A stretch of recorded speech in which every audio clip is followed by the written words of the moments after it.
Assalamualaikum warahmatullahi wabarakatuh. Perkenalkan, nama saya Eka Nurhidayati, NIM 90500121015, kelas Perbankan Syariah C. Berikut resume tentang fungsi dan peranan bank syariah dan lembaga keuangan non-bank. A. Pengertian bank syariah. Kata bank berasal dari bahasa Italia banco yang berarti uang. Biasanya bank menghasilkan untung dari biaya transaksi atas jasa yang diberikan dan bunga dari pinjaman uang. Sedangkan pengertian bank syariah adalah bank yang beroperasi sesuai dengan prinsip-prinsip syariah Islam, yaitu mengikuti ketentuan-ketentuan syariah Islam khususnya yang menyangkut tata cara bermuamalat secara Islam. Dalam tata cara bermuamalat itu menjauhi praktik yang dikhawatirkan mengandung unsur riba untuk diisi dengan kegiatan-kegiatan investasi atas dasar bagi hasil dan pembiayaan perdagangan. B. Pengertian lembaga keuangan non-bank. Lembaga keuangan, financial institution, adalah suatu badan usaha yang aset utamanya berbentuk aset keuangan, financial assets, maupun tagihan-tagihan, claims, yang dapat berupa saham, stocks, obligasi, bonds, dan pinjaman, loans, daripada aktiva real misalnya bangunan, perlengkapan, equipment, dan bahan baku. Sedangkan lembaga keuangan syariah tidak memiliki banyak perbedaan dengan lembaga keuangan konvensional. Hanya saja dalam lembaga keuangan syariah memiliki prinsip yang tidak sama dengan lembaga keuangan konvensional, yaitu prinsip hukum Islam dalam kegiatan perbankan dan keuangan berdasarkan fatwa yang dikeluarkan oleh lembaga yang memiliki kewenangan dalam penetapan fatwa di bidang syariah. C. Fungsi dan peran bank. 1. Fungsi bank sebagai berikut. A. Fungsi bank sebagai agent of trust. B. Fungsi bank sebagai agent of development. C. Fungsi bank sebagai agent of services. 2. Peran bank sebagai berikut. A. Sebagai tempat menghimpun dana dari masyarakat atau dunia usaha dalam bentuk tabungan, mudharabah, dan diro, wadiah, serta menyalurkannya kepada sektor real yang membutuhkan. B. Sebagai tempat investasi bagi dunia usaha, baik dana modal maupun dana rekening investasi, dengan menggunakan alat-alat investasi yang sesuai dengan syariah. C.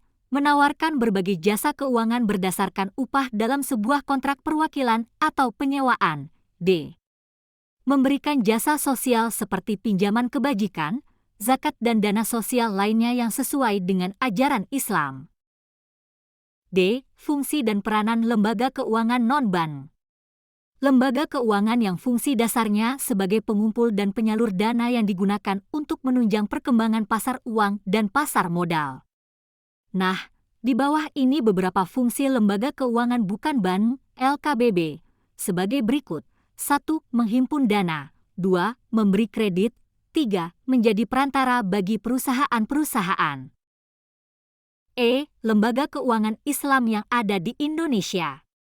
Lembaga keuangan Islam di Indonesia pada umumnya dibagi menjadi dua, yaitu lembaga keuangan bank dan lembaga keuangan non-bank. 1. Lembaga keuangan bank terdiri atas A. Bank Umum Syariah. Bank Umum Syariah merupakan suatu lembaga keuangan yang menghimpun dana dari masyarakat dalam bentuk simpanan, dan menyalurkannya kepada masyarakat dalam rangka meningkatkan taraf hidup rakyat terbanyak yang dalam operasionalnya sesuai dengan prinsip-prinsip syariah. B. Bank Pembiayaan Rakyat Syariah, BPRS. Bank Pembiayaan Rakyat Syariah merupakan bank yang melaksanakan kegiatan usaha yang dalam kegiatannya tidak memberikan jasa dalam lalu lintas pembayaran, yang pola operasionalnya mengikuti prinsip-prinsip ekonomi, syariat, Islam, terutama bagi hasil. C. Unit Usaha Syariah, UUS, merupakan unit usaha yang melakukan usaha berdasarkan prinsip syariah yang biasanya terdapat pada bank umum konvensional. D. Badan Amil Zakat, BAS, dan Lembaga Amil, merupakan suatu lembaga yang bertugas mengumpulkan, mendistribusikan, dan menyalahgunakan zakat kepada para mustahik sesuai dengan ketentuan hukum Islam.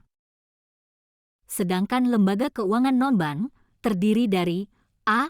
Baitul Ma'al wa Tamwil, BMT, merupakan balai usaha mandiri terpadu yang memiliki kegiatan dalam mengembangkan usaha-usaha produktif dan investasi dalam meningkatkan kualitas kegiatan ekonomi pengusaha kecil untuk mendorong kegiatan menabung dan menjunjung kegiatan ekonominya. B. Koperasi syariah. Tentunya dalam operasionalnya harus memperhatikan prinsip-prinsip syariah khususnya fiqh muamalah. C. Asuransi syariah merupakan usaha saling melindungi dan tolong-menolong di antara sejumlah orang atau pihak melalui investasi dalam bentuk aset dan atau tabaru yang memberikan pola pengambilan untuk menghadapi risiko tertentu melalui akad, perikatan yang sesuai dengan syariah. Sekian pembahasan terkait fungsi dan peranan bank syariah dan lembaga keuangan non-bank. Thanks for watching.